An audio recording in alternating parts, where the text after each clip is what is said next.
ಖಾನಾಪುರ ಹಾಗೂ ಪಶ್ಚಿಮ ಘಟ್ಟ ಪ್ರದೇಶಗಳಲ್ಲಿ ಕಳೆದ ಕೆಲವು ದಿನಗಳಿಂದ ನಿರಂತರವಾಗಿ ಸುರಿಯುತ್ತಿರುವ ವ್ಯಾಪಕ ಮಳೆಯ ಪರಿಣಾಮವಾಗಿ ಬೈಲಹೊಂಗಲ ತಾಲೂಕಿನ ನಯಾನಗರ ಸಮೀಪದ ಹರಿಯುವ ಮಲಪ್ರಭಾ ನದಿ ಮೈದುಂಬಿ ಹರಿಯುತ್ತಿದೆ.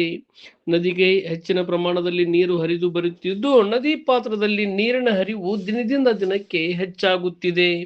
ಬೈಲಹೊಂಗಲ ಸೇರಿದಂತೆ ಸವದತ್ತಿ, ಹುಬ್ಬಳ್ಳಿ, ಧಾರವಾಡ ಹಾಗೂ ಸುತ್ತಲಿನ ಅನೇಕ ನಗರಗಳು ಮತ್ತು ಗ್ರಾಮಗಳಿಗೆ ಕುಡಿಯುವ ನೀರಿನ ಪ್ರಮುಖ ಮೂಲವಾಗಿರುವ ಮಲಪ್ರಭಾ ನದಿಯಲ್ಲಿ ನೀರಿನ ಪ್ರಮಾಣ ಏರಿಕೆಯಾಗಿರುವುದು ಸಾರ್ವಜನಿಕರಲ್ಲಿ ನೆಮ್ಮದಿ ಮೂಡಿಸಿದೆ.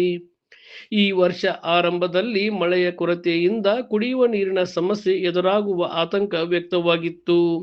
ಆದರೆ ಪಶ್ಚಿಮ ಘಟ್ಟ ಮತ್ತು ಖಾನಾಪುರ ಭಾಗದಲ್ಲಿ ಉತ್ತಮ ಮಳೆಯಾಗುತ್ತಿರುವ ಹಿನ್ನೆಲೆಯಲ್ಲಿ ಮಲಪ್ರಭಾ ನದಿಗೆ ಸಮೃದ್ಧ ಪ್ರಮಾಣದಲ್ಲಿ ನೀರು ಹರಿದು ಬರುತ್ತಿರುವುದು ಆಶಾದಾಯಕ ಬೆಳವಣಿಗೆಯಾಗಿದೆ. ನದಿಯಲ್ಲಿ ಕೆಂಪು ಮಿಶ್ರಿತ ನೀರು ವೇಗವಾಗಿ ಹರಿಯುತ್ತಿರುವ ದೃಶ್ಯಗಳು ಗಮನ ಸೆಳೆಯುತ್ತಿವೆ. ಮಲಪ್ರಭಾ ನದಿ ಈ ಭಾಗದ ರೈತರ ಜೀವನಾಡಿಯಾಗಿದ್ದು, ಕೃಷಿ ಚಟುವಟಿಕೆಗಳಿಗೆ ಪ್ರಮುಖ ಆಧಾರವಾಗಿದೆ. ನದಿಯಲ್ಲಿ ನೀರಿನ ಹರಿವು ಹೆಚ್ಚಿರುವುದರಿಂದ ಮುಂಬರುವ ದಿನಗಳಲ್ಲಿ ಜಲಾಶಯಗಳ ನೀರಿನ ಮಟ್ಟವು ಏರಿಕೆಯಾಗುವ ನಿರೀಕ್ಷೆ ಇದೆ. ಇದರಿಂದ ನೀರಾವರಿ ಹಾಗೂ ಕುಡಿಯುವ ನೀರಿನ ಸಮಸ್ಯೆ ಬಹುತೇಕ ನಿವಾರಣೆಯಾಗುವ ವಿಶ್ವಾಸ ರೈತರಲ್ಲಿ ಮೂಡಿದೆ.